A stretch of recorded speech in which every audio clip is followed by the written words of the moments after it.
Senator Frederick Wallace of South Carolina rose at dawn from the bed in the lakeside cabin that he had shared with his African-American lover for more than 20 years.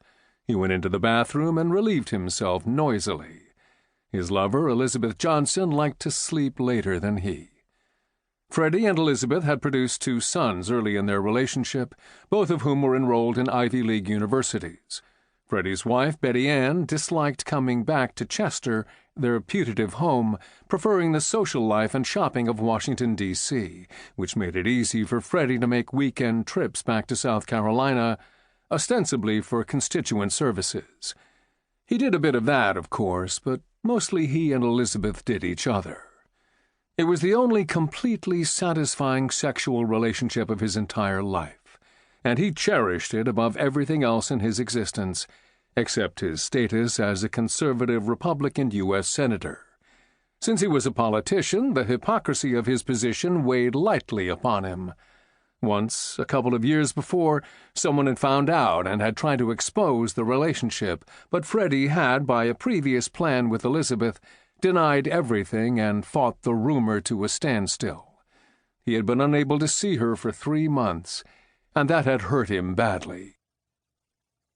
Ted, who had been sitting in the trees for more than an hour before first light, caught sight of the senator through the leaves, as he apparently relieved, then weighed himself in the bathroom. He didn't like the sight line, too many branches in the way, so he bided his time. Freddie Wallace tied his robe around him and walked into the kitchen. Since Elizabeth slept later, he always made his own breakfast.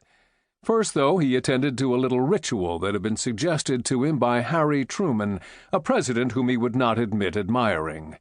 He went to a kitchen cupboard and removed a bottle containing an amber liquid with a hand-printed label.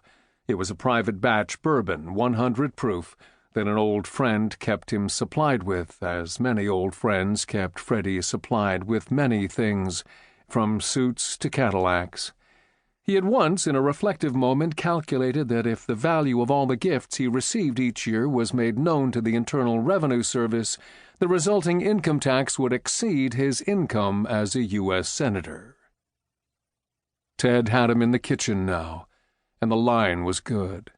He moved the tripod a couple of feet to his left and sat down, cross-legged, behind it, tightening the mount adjustment and bringing the barrel to bear on the kitchen window.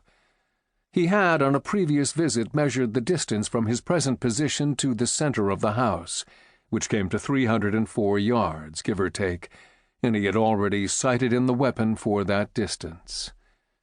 The appearance of the rifle which he had made himself would have puzzled even an experienced shooter, since the weapon was bereft of any material that did not contribute to its accuracy, no walnut stock, just an aluminum rod, no trigger guard, no visible bolt.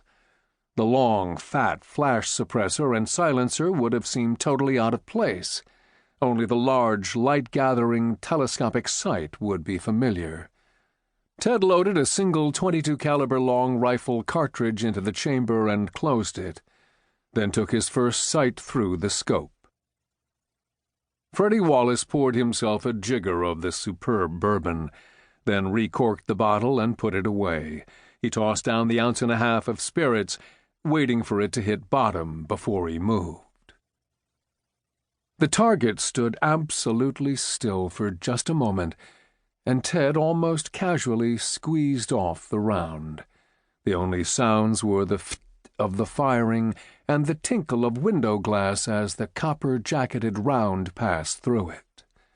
Had he been inside the room, he would have heard a noise like a slap across the face as the bullet struck the senator's left temple, then the sound of his body collapsing like a sack of oranges onto the kitchen floor. Elizabeth Johnson was turning over in her sleep when she heard the noise. It was the one she had heard only once before, but she had imagined it many times, the sound of a male body hitting the floor. Given the state of Frederick Wallace's health, she had been expecting it.